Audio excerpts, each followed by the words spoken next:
guryo ayaan ku leeyahay magaalada oo nin degan ayaan ahay oo aan ka qabtay dhismaha hadda aan ku jira qaybta dhagaxa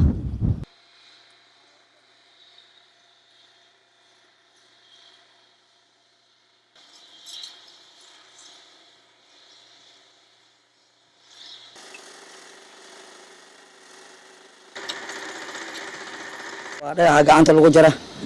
ka halka jirana waa kan makiinadaha godadahan dheer waxa gacantooda ku qoday dad muruqmaal ayaa gacantooda ku jiray aan daan midowna wax walba ayaan qabsan karnaa buurta dhan oo dhagax ayaa halka in laga soo qaaday ilaa hoos la keenay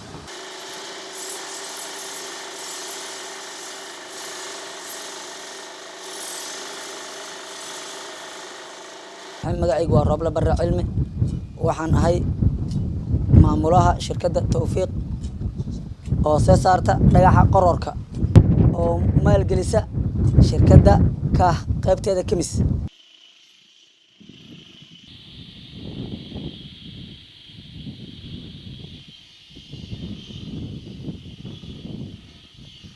meesha waxa ka shaqeysay dad shaqaale gaaraya ilaa 80 qof waxaan maaraya nafsadooda ayadoo isbuuc walba lacagtooda ay qaataan waxay shirkadda Kemis nasisay lacag dhan $10,000 bil walbana waxaan u jaraa $850 oo lacag ah ayadoo nolol fiican hadda dadkii aniga baan dareemahayn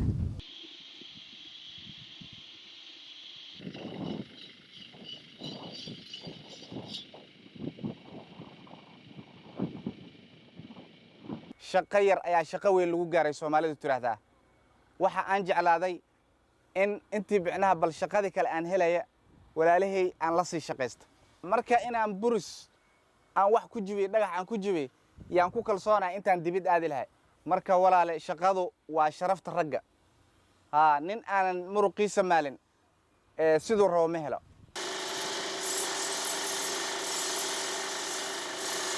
shaqada marka hore si xun bay u adkaatay kadibna hadii qofka wax walba la qabsasho macnaheedu waan la qabsaday shaqada ma garan waan ku kalsoonay shaqadan sidaan u adag hadda waa ku qanacsanahay ilmaheygana waa ka beesha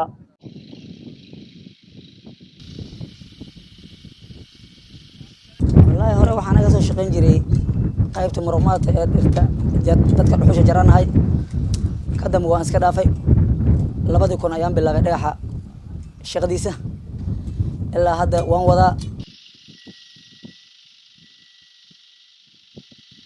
ganacsiga aad buu u sareeyaa hadii hadda la yiraahdo dhismo culus u soo baxa ilaa 10 guri ama 8 guri hal mar waan dhisi karaa bulkeetiga dhagaxa bulkeetiga oo guriyaha lagu dhisa cadad la doon waa laga heli karaa